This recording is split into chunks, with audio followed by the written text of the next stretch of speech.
السلام علیکم ورحمۃ اللہ وبرکاتہ۔ اچھا، میری ایک بہن نے سوال کیا ہے کہ ہمیں کس طرح پتہ چلے گا کہ اللہ تعالیٰ ہم سے راضی ہے یا اللہ ہم سے ناراض ہے؟ تو اس کا مختصر ترین جواب سلف صالحین کا وہ قول ہے کہ اس کے متعلق وہ فرماتے ہیں کہ اگر اللہ تعالیٰ آپ کو نیکیوں کی توفیق دے رہا ہے اور اللہ تعالیٰ نے آپ کو کسی نیک کام کے اوپر لگایا ہوا ہے تو یہ اللہ تعالیٰ کی رضا کی نشانی ہے، اور اگر آپ اپنی زندگی گزار رہے ہیں اور گناہ کرنا آپ کے لیے بہت آسان ہو رہا ہے اور گناہ کے اوپر آپ مطمئن ہیں تو پھر یہ اللہ تعالیٰ کی ناراضگی کی نشانی ہے۔ تو اللہ کے نبی علیہ الصلوۃ والسلام کی حدیث ہے، آپ فرماتے ہیں کہ اللہ تعالیٰ جس کے ساتھ خیر کا ارادہ رکھتا ہے اللہ تعالیٰ اسے دین کی سمجھ دیتا ہے، اور ایک دوسری روایت ہے کہ اللہ تعالیٰ جس کے ساتھ خیر کا ارادہ رکھتا ہے اللہ تعالیٰ اسے استعمال کر لیتا ہے دین کے لیے۔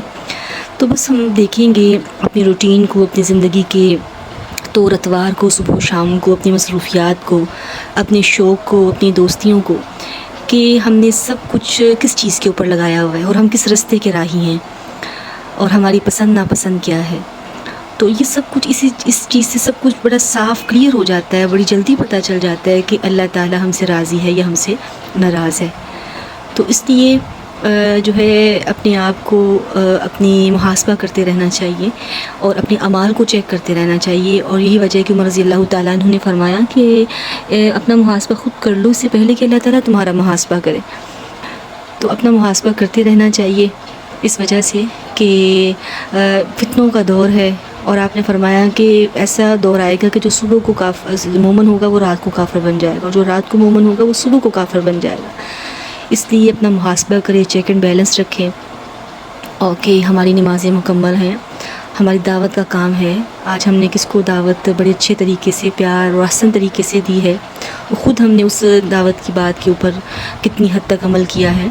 اور اسی طرح ہماری قرآن کی تلاوت، ہمارے صبح و شام کے ذکر اذکار، ہماری زبان کی حفاظت، ہماری نظر کی حفاظت، ہماری اپنے رشتہ داروں کے ساتھ معاملات، اپنے گھر والوں کے ساتھ معاملات، اگر شادی شدہ نہیں ہیں تو والدین بہن بھائیوں کے ساتھ معاملات، اگر شادی شدہ ہیں تو شوہر اولاد اور گھر والوں کے ساتھ معاملات ہمارے کیسے ہیں۔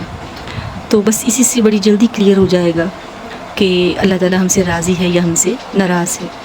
تو ایک یہاں پہ یہ بات سمجھنے والی ہے کہ کلیئر ہونے کے لیے بھی علم کی ضرورت ہے نا۔ بسا اوقات ہم گناہ کو نیکی اور نیکی کو گناہ سمجھ رہے ہوتے ہیں اور قرار دے رہے ہوتے ہیں، وہی کام دوسرے کریں تو ہم گناہ کا تھپہ لگا دیتے ہیں، اور وہی کام اگر ہم خود کریں تو ہمارے ہاں وہ نیکی ہوتی ہے۔ اس لیے ان تمام چیزوں کو سمجھنے کے لیے علم کی بہت ضرورت ہے۔ علم ہی سے آپ کو پتہ چلے گا کہ حق کیا ہے اور باطل کیا ہے۔ قرآن کا ایک نام فرقان ہے۔ فرقان کا کیا معنی ہے؟ حق اور باطل کو جدا کر دینے والے احکام۔ وہی قرآن جب آپ پڑھ لیتے ہیں نا تو آپ کو بڑا یہ کلیئر ہو جاتا ہے کہ آپ حق کیا ہے اور باطل کیا ہے، نیکی کیا ہے، بدی کیا ہے، اچھائی کیا ہے، برائی کیا ہے۔